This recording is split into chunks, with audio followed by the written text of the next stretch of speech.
શ્રી કૃષ્ણાય નમઃ. શ્રી ગોપીજન વલ્લભાય નમઃ. જય શ્રી કૃષ્ણ વૈષ્ણવો, સ્વાગત છે તમારું કેટી કોમરેડ ચેનલમાં. આજના આ સત્સંગમાં આપણે મંગલાચરણના સંસ્કૃતના શ્લોક અને તેનો ગુજરાતીમાં ભાવાર્થ જોઈશું. શ્રી મહાપ્રભુજીનું અને શ્રી શ્રીનાથજીનું નામ લઈને આજના આ અવલૌકિક સત્સંગની શરૂઆત કરીએ. સત્સંગની શરૂઆત કરીએ તેની પહેલા ચેનલને લાઈક અને સબસ્ક્રાઇબ કરી દેજો. નીચે કમેન્ટ બોક્સમાં જય શ્રી કૃષ્ણ અવશ્ય લખી દેજો. તો ચાલો સત્સંગની શરૂઆત કરીએ. પ્રાતઃ સ્મરણ શ્રી ગોવર્ધનનાથ પાદ યુગલમ હેયમ ગવીન પ્રિયમ નિત્યમ શ્રી મથુરાધીપમ સુખકરમ શ્રી વિઠ્ઠલેશમ મુદા શ્રીમદ દ્વારવતીશ ગોકુલપતિ શ્રી ગોકુલેન્દુ વિભુમ શ્રી મન મન મથ મોહનમ નટવરમ શ્રી બાલકૃષ્ણમ ભજેત. આ શ્લોકનો ભાવાર્થ છે કે હંમેશા સુખ આપનારા શ્રી ગોવર્ધનનાથજી એટલે કે શ્રીનાથજીના બંને ચરણ કમળોને જેમને તાજું માખણ પ્રિય છે એવા શ્રી નવનીત પ્રિયાજીને, શ્રી મથુરાનાથજીને, શ્રી વિઠ્ઠલનાથજીને, શ્રી દ્વારિકાધીશજીને, શ્રી ગોકુલનાથજીને, શ્રી ગોકુલ ચંદ્રમાજીને, શ્રી મદન મોહનજીને, શ્રી નટવર લાલજીને, શ્રી બાલકૃષ્ણલાલજીને હું આનંદથી ભજું છું, તેમનું સેવન કરું છું. શ્રીમદ વલ્લભ વિઠ્ઠલો ગિરિધરમ ગોવિંદરાયાભિધમ શ્રીમદ બાલકૃષ્ણ ગોકુલપતિ નાથમ રઘુણામ તથા એવં શ્રી યદુનાયકમ કિલ ઘનશ્યામ ચ તદવંશજાન કાલિંદી સ્વગુરુમ ગિરિમ ગુરુ વિભૂન સ્વીય પ્રભુ સ્વ સ્મરેત. એટલે દરેક વૈષ્ણવે શ્રી મહાપ્રભુજી, શ્રી ગુસાઈજી, શ્રી ગિરિધરજી, શ્રી ગોવિંદરાયજી, શ્રી બાલકૃષ્ણલાલજી, શ્રી ગોકુલનાથજી, શ્રી રઘુનાથજી, શ્રી યદુનાથજી, શ્રી ઘનશ્યામલાલજી, શ્રી વલ્લભકુળ, શ્રી યમુનાજી, પોતાના શ્રી ગુરુદેવ શ્રી ગિરિરાજજી, શ્રી ગુરુદેવના સેવ્ય સ્વરૂપ અને પોતાના સેવ્ય સ્વરૂપનું નિશ્ચયપૂર્વક સ્મરણ કરવું. મંગલાચરણ ચિંતા સંતાન હંતારો યત્પાદાંબુજરેણવઃ સ્વીયાનામ તાની જાચાર્યાન પ્રણમામી મુહુર્મુહુ.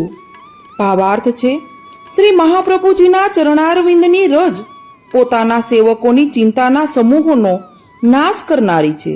આવા મારા આચાર્ય ગુરુ શ્રી મહાપ્રભુજીને હું વારંવાર પ્રણામ કરું છું. યદનુગ્રહતો જંતુ સર્વ દુઃખાતિગો ભવેત તમહમ સર્વદા વંદે શ્રીમદ વલ્લભ નંદનમ. જેનો ભાવાર્થ છે કે જેમની કૃપાથી પ્રાણી માત્ર સર્વ પ્રકારના દુઃખોને ઓળંગી જાય છે, દુઃખોથી મુક્ત થાય છે, તેવા શ્રીમદ વલ્ભાચાર્યજીના કુમાર શ્રીમદ ગોપીનાથજી અને શ્રીમદ વિઠ્ઠલનાથજી એટલે કે શ્રી ગુસાઈજીને હું હંમેશા વંદન કરું છું. અજ્ઞાનતિમિરાંધસ્ય જ્ઞાનામ જન શલાક્યા ચક્ષુરુન્મીલિતેમ યેન તસ્મૈ શ્રી ગુરુવે નમઃ. જેનો ભાવાર્થ છે કે જેમણે જ્ઞાનરૂપી અંજનની સળી વડે અજ્ઞાનરૂપી અંધકારથી અંધ બનેલાના નેત્ર ખોલ્યા છે તેવા શ્રી ગુરુદેવને નમન હો. નમામિ હૃદયે શેષે લીલાક્ષીરાબ્ધિ શાયિનમ લક્ષ્મી સહસ્ત્ર લીલાભિ સેવ્ય માનમ કલાનિધિમ.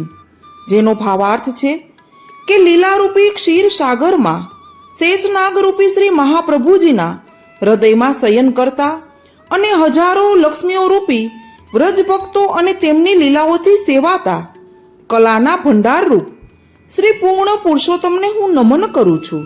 ચતુર્ભિશ્ચ ચતુર્ભિશ્ચ ચતુર્ભિશ્ચ ત્રિભિસ્તથા શરભી વિરાજતે યોશો પંચધા હૃદયે મમ. જેનો ભાવાર્થ છે કે શ્રીમદ ભાગવતના દસમ સ્કંધમાં શ્રી કૃષ્ણની લીલાઓનું વર્ણન છે. આ દસમ સ્કંધના નીચે પ્રમાણે 5 વિભાગ પાડવામાં આવ્યા છે. પેલું જન્મ પ્રકરણના 4 અધ્યાય, બીજું તો કે તામસ પ્રકરણના 4 પેટા પ્રકરણ જેમાં પ્રમાણ, પ્રમેય, સાધન અને ફળ દરેક પ્રકરણના 7 અધ્યાય, ઐશ્વર્ય, વીર્ય, યશ, શ્રી, જ્ઞાન, વૈરાગ્ય અને ધર્મી સ્વરૂપ, આમ કુલ 28 અધ્યાય છે. ત્રીજું તો કે તે જ પ્રમાણે રાજસ પ્રકરણના 4 પેટા પ્રકરણના કુલ 28 અધ્યાય છે. ચોથું તો કે સાત્વિક પ્રકરણના 3 પેટા પ્રકરણ છે. પ્રમેય, સાધન અને ફળ તેના 21 અધ્યાય છે. પાંચમું તો કે ગુણ પ્રકરણના 6 અધ્યાય, ઐશ્વર્ય, વીર્ય, યશ, શ્રી જ્ઞાન અને વૈરાગ્ય છે. આમ 5 પ્રકારે વિભાજિત એવા દસમ સ્કંધમાં બિરાજતું ભગવદ સ્વરૂપ મારા હૃદયમાં બિરાજે છે. તેમને હું નમન કરું છું. વૈષ્ણવોએ મંગલાચરણનો પાઠ નિત્ય કરવો જોઈએ. 16 ગ્રંથમાંનો પ્રથમ ગ્રંથ એટલે કે પ્રથમ પાઠ મંગલાચરણ છે. વૈષ્ણવોએ 16 ગ્રંથનો નિત્ય પાઠ શા માટે કરવો જોઈએ? તો કે શ્રી મહાપ્રભુજીના સેવક તુલસા સેવાના અનવસરમાં દરરોજ શ્રી મહાપ્રભુજીના ગ્રંથોનો પાઠ કરતા હતા. શ્રી મહાપ્રભુજીની વાણી ફલાત્મક છે. તેથી પાઠના ફલરૂપે તુલસાને તેમના સેવ્ય શ્રી મથુરાનાથજીના સાક્ષાત દર્શન થતા. તેમની સાથે વાતો કરતા. શ્રી મહાપ્રભુજીની વાણીમાં આવું અલૌકિક સામર્થ્ય છે એવી શ્રી હરિરાયજીની આજ્ઞા છે. દરેક વૈષ્ણવે દરરોજ શ્રી મહાપ્રભુજી રચિત 16 ગ્રંથના 16 ગ્રંથોનો અવશ્ય પાઠ કરવો. પાઠ કરતા કઈ કઈ બાબતો ધ્યાનમાં રાખવી? તો કે દરેક શ્લોકનો અર્થ સમજી વિચારીને પાઠ કરવો, શુદ્ધ ઉચ્ચારપૂર્વક પાઠ કરવા, શુદ્ધ ઉચ્ચાર જાણકાર પાસેથી શીખી લેવા, નિત્ય નિયમથી પાઠ કરવા, ચિત્ત પ્રસન્ન રાખીને પાઠ કરવા, મનમાં કોઈ કલેશ કે ઉદ્વેગ રાખવો નહીં. શ્રી મહાપ્રભુજીની વાણીમાં શ્રદ્ધા તથા વિશુદ્ધ બુદ્ધિ રાખીને પાઠ કરવા. કોઈ લૌકિક દુઃખ દૂર કરવા કે સુખ મેળવવાની ઈચ્છાથી પાઠ ન કરવા. શુદ્ધ પવિત્ર સ્થિતિમાં શક્ય હોય ત્યાં સુધી બેસીને પાઠ કરવા.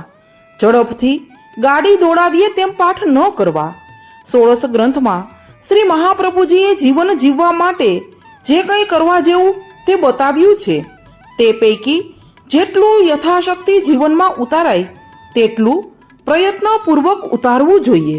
તો વૈષ્ણવો, 16 ગ્રંથમાંનો એક ગ્રંથ એટલે કે મંગલાચરણ એ અહીં પૂર્ણ થાય છે. શ્રી શ્રીનાથજી, યમુનાજી અને મહાપ્રભુજીનું નામ સ્મરણ કરીને આ અવલૌકિક સત્સંગને તેમના ચરણોમાં સમર્પિત કરીને અહીંયા આ સત્સંગને પૂર્ણ કરીએ. અને સંસ્કૃતના શ્લોક બોલવામાં કોઈ ક્ષતિ રહી ગઈ હોય તો સર્વે વૈષ્ણવોની માફી માંગુ છું. સર્વે વૈષ્ણવોને મારા જય શ્રી કૃષ્ણ.